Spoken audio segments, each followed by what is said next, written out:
So I'm very pleased to have with us tonight Kim Hartmann. Kim's the manager of Service manager of Macquarie Family Day Care. Macquarie Family Day Care.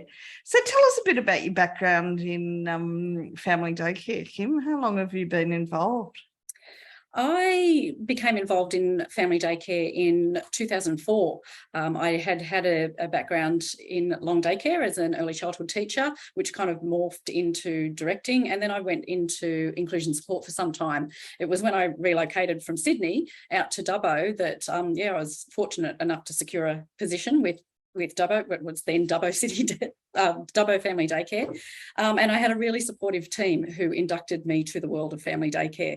And I've been in family day care ever since, always in local government based services, but still with that community kind of based focus around. And how long have you been with Macquarie?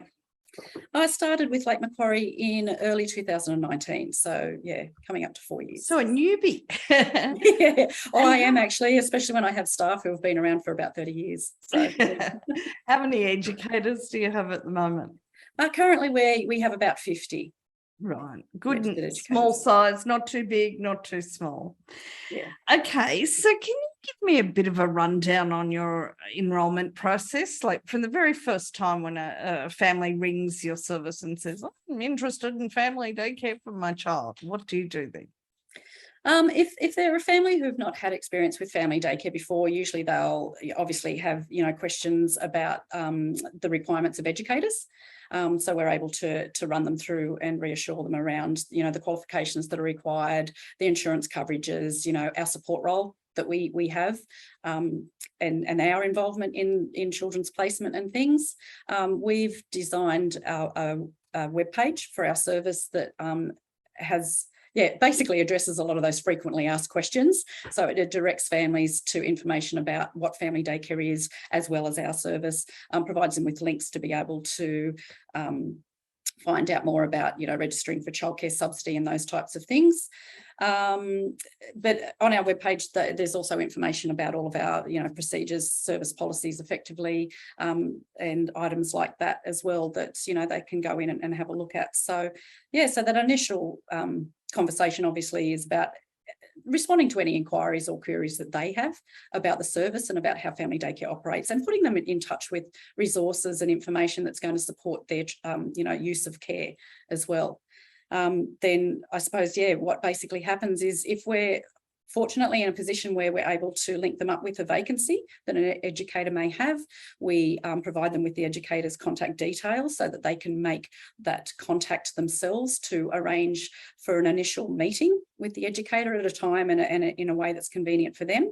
Mostly that tends to sort of happen initially outside of operating hours, because obviously the educators are sole operators, and so it's really difficult for them to attend to a family's questions and and supporting a new child's time in a service while they're also attending to the other children. So so we put them in touch with the family. A lot of educators obviously do their own advertising and things, and so they're able to attract families. And a lot of our educators actually have established a very strong reputation within the community, and so they do have their own wait lists as well. So they're also able to reach out and connect with families when they do have a vacancy arise.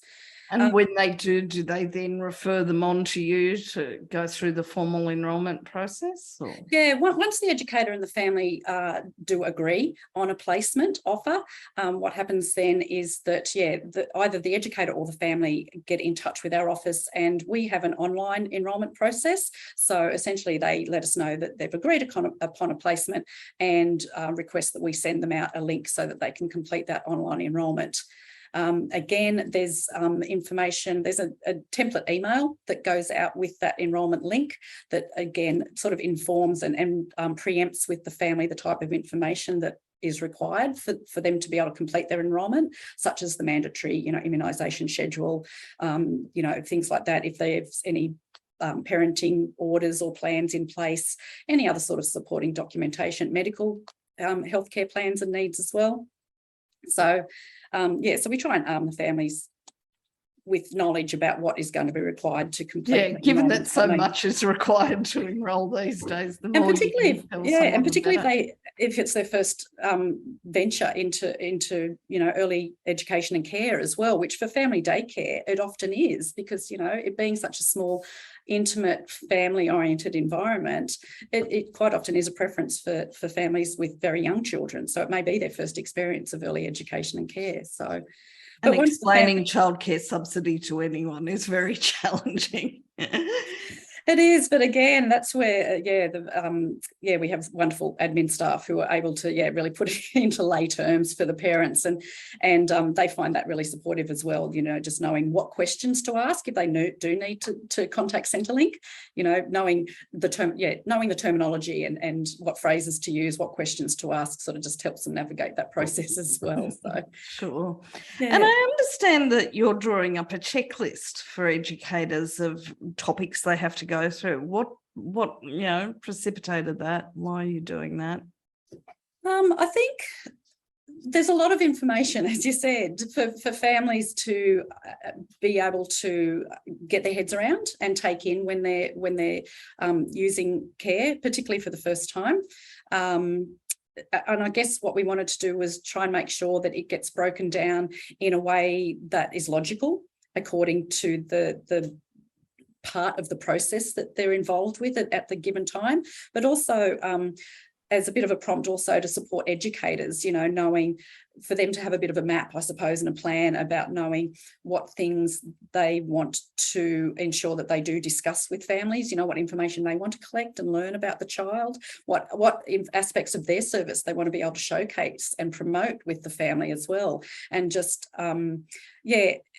I guess it helps establish those clear understandings and expectations about the service provision, and and orienting both the family and the educator to and establishing that relationship really that's going to be ongoing for the term of the child's placement with them. So And what do families tell you about about that process that they've been through a meet and greet or a series of orientation visits with an educator? What kind of feedback do you get back from families about that?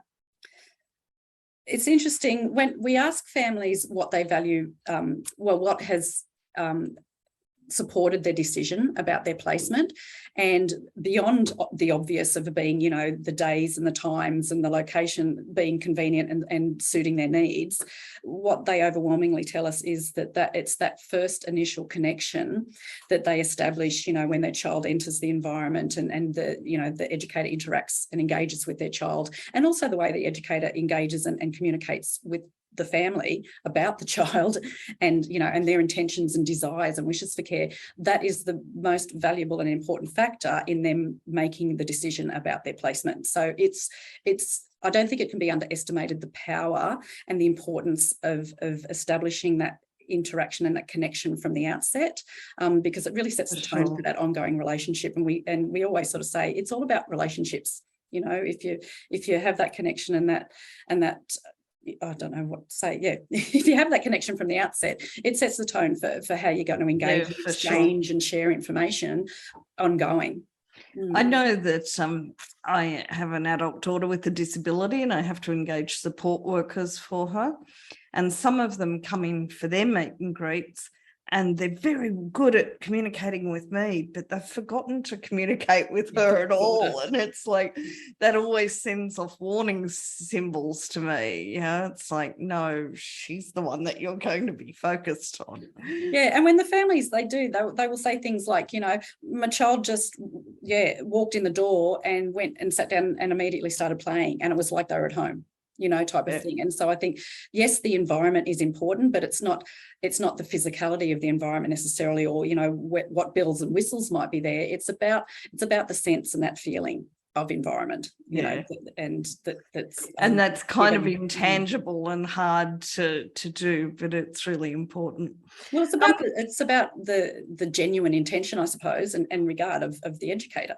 Yeah. Your service, I understand, uses Harmony software as part of the enrolment process. How does Harmony alert the educator to what is needed to finish the process, or what information's missing, or what they can find out about the family? Well, again, hopefully through that a meeting process and things, the educator and the family have had a lot of those conversations already. But once the family have submitted their enrolment to our office, we get an alert, and obviously we review that information to ensure that everything has been completed. The enrolment form is, again, obviously designed to collect all the information that's required by regulation.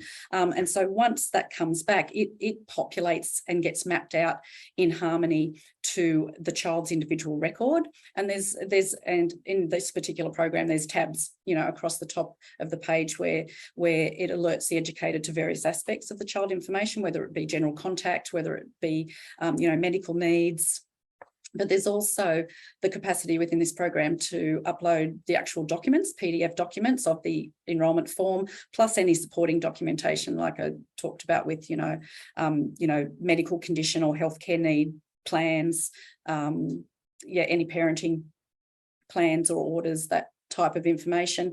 But this program also on the educator's dashboard links, and if the family does indicate that there's any particular items of care to note about the child, it does actually flag and give alerts. That's good. Which is a nice little visual as well. So straight away the educator can see whether there's any restrictions around media consent, or if there is a particular health need for them to know. Sure. Health needs are treated a little bit differently, obviously, because we communicate with the educator prior to make sure that they have all the necessary information and or training, or and supporting documentation to support that placement as well, and for them to feel comfortable. But but basically the educator is able to access through their dashboard all the information that we hold about the child and the family, and supporting hard copy documentation, really. That sounds great. As you know, I'm sure you experience sometimes there isn't a huge lead-in process with an enrolment. Someone will need care immediately and start more or less the next day. How do you manage all of that? Quickly. Hasty enrolment. Quickly. The process, I suppose, still occurs in the same way, but I guess, it is fast-tracked in it that I suppose there's not as much time for the child and the family perhaps to spend orienting or doing a transition into the service. Quite often families and educators will like to try and have the parent perhaps come at least for one play date visit type of thing with the parent present prior to the child actually starting, so they do get to interact with the other children who might be attending on that day, or become a part of the routine and the rituals, that type of thing. Obviously if it's a fast-tracked type of enrolment, there's often that opportunity is restricted, but basically the process happens in the same way. We, at least the family and the educator, need to have a conversation. It's rare that a family won't visit an actual educator's premises prior to starting, but that's the beauty of operating in that digital online world, is that we're able to email out a link to the family. They can complete the components of what's required online. They hit a submit button, it alerts directly back to us. We can look at the information, again, give a phone call or an email to confirm that we have everything that's required, and then the educator is CC'd into that sort of process, so they in real time can get a sense about where it's up to and when the family's ready to commence. And generally with enrolments, do you get all the information the first time, or do you have to go back a few times to still waiting on that transport authorisation, or still? They're the types of things. The online enrolment obtains all the essential regulatory required information. The form, again, is designed so that there's mandatory fields, so it doesn't allow the family to submit the enrolment until at least that absolutely essential information has been supplied. It's not often that we do need to follow up, but again, a common occurrence is when families may duplicate their CRN, for example, and as the child's CRN. And, you know, it's Right. just a little Yeah. thing. So it'll allow them to submit the form, but then we just need to sort of say, oh, look, your child will have their own customer reference number with Centrelink. Yep. But it gives us the opportunity then to connect with the family and establish our relationship with them as well, because, so much of it occurs between the educator and the parent. So no, it's not often that we don't have all the information we need, but all of those authorizations and consents and that type of documentation is something that is discussed and obtained between the educator and the parent. Because again, the educator needs to have those conversations to describe their practices around how those things are implemented, you know, water activities consent, interaction between, you know, pets and animals and the children, how they undertake excursions, you know, if there's any transport involved in the care, you know, those types of things. Yeah, that's important for the educator and the family to discuss directly, because it happens differently for everyone. Yeah, So, exactly. I was going to say you could have as million different processes for those things as you do educators. yeah. So as I said before, our webpage makes all of our forms available online, so the families and or the educators can access and download those at any given time, and we know that they're accessing the most current form then as well. So so that part of it occurs between the educator and the family directly. Yep. I understand that your educators at Lake Macquarie manage their own orientation process, that you know, that once you've referred a family over to an educator, they meet with the educator and, you know, then organise those play sessions or play dates or orientation sessions. What would you imagine, you know, what would you like to see your educators doing in those sessions? What would you imagine would work well for families and children? I think that's all the elements of what we're trying to capture in that mapped out sort of, I don't like the word checklist, because, you know, it gives you you've got to sit there. We've got enough of those. We have enough of those.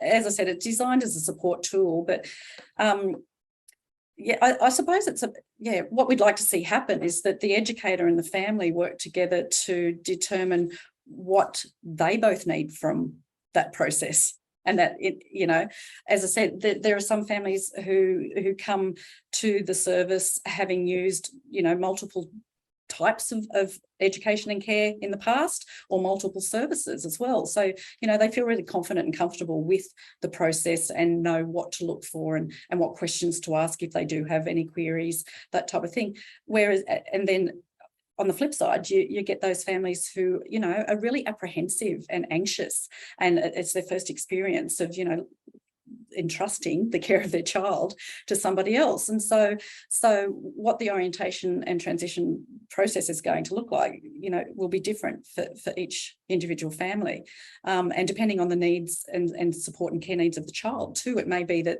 there's more orientation and pre-placement visits are necessary to establish that understanding and knowledge about the child. It may be that there's other agencies involved in the care of the child as well, and it's really important perhaps for an educator to have opportunity to have conversations with them about their involvement and things. So yeah, I guess, ideal orientation is one that is determined between the educator and the family, and that is determined that it's what they want it to look like, I suppose. And that, that at the end of the day, everybody feels supported and prepared and ready for the placement to occur. And have started that building of a really strong relationship. Yeah. But also, I guess, ideally too, we want to make sure that both the educator and the family have had opportunity to I guess cover all that necessary stuff.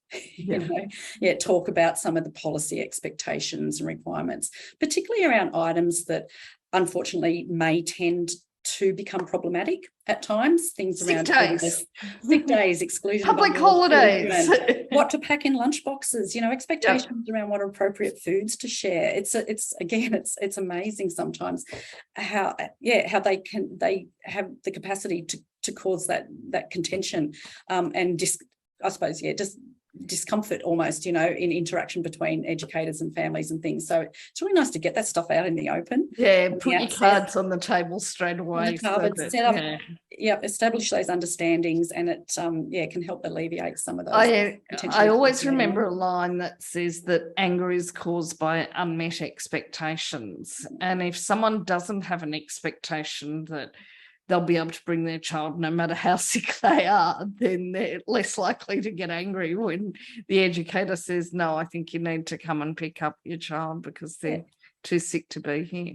Yeah, or if they know that in the event that XYZ does occur, this is going to be the response, or this is the way that we manage it, or this is what happens type of thing. Can I just read you a bit of the guide to the NQF? And I just want you to think and tell us about whether you think this is true. It says, when families are given the opportunity to provide information about their children, they feel that they are regarded as partners in their child's experience at the service. Do you think that's a true statement? It's interesting to sit down and really think about that and break it down. But I mean, my initial response is absolutely. If an educator is wanting to know about a child, then who better to seek that knowledge from than the parent, and so it gives that sense that it sets up that recognition from the outset that the family knows their child best. And I suppose it sets up that understanding as well that sorry, I'm not articulating myself very well here, but you're doing fine. One of the things that I always think is that for some families, those that haven't been in multiple sorts of care before, this is the first time they're putting their parenting on show. And so if the educator is receptive to their parenting and treats them as the expert on their child, then that makes the family feel, I don't know, safer, as if they've passed the test of, yes, they are a good parent. And I think that's something that's really important to think about, how families might be nervous about meeting an educator. After all, that person's called an educator, they're no longer called, a child carer or anything like that. Daycare mum. There's something, they're a professional and they want to, appear like they've done a good job in front of that professional. I think now sort of talk through that a bit, Lisa. I think what comes to mind for me, I came across a phrase, and it wasn't all that long ago or whatever else, but I guess as you said, when families are given that opportunity to share and exchange information, as I said, it does set up that team between the two. And I the phrase that I'm referring to that I came across that I just absolutely adore, and it's basically what we're doing is we're teaming around the child. Oh, isn't that beautiful? That's a great concept. And I have stolen that from somebody who I'm sorry that I'm not acknowledging. I can't recall exactly where I found it, but I did. I just love that phrase, team around the child. I think that's what sort of the intention of that phrase process is. Okay, and I think that's a wonderful place to finish, because I think everyone should be able to think about teaming around the child. Thank you very much for joining us tonight. You're welcome, Lisa. Thank you. Thank you.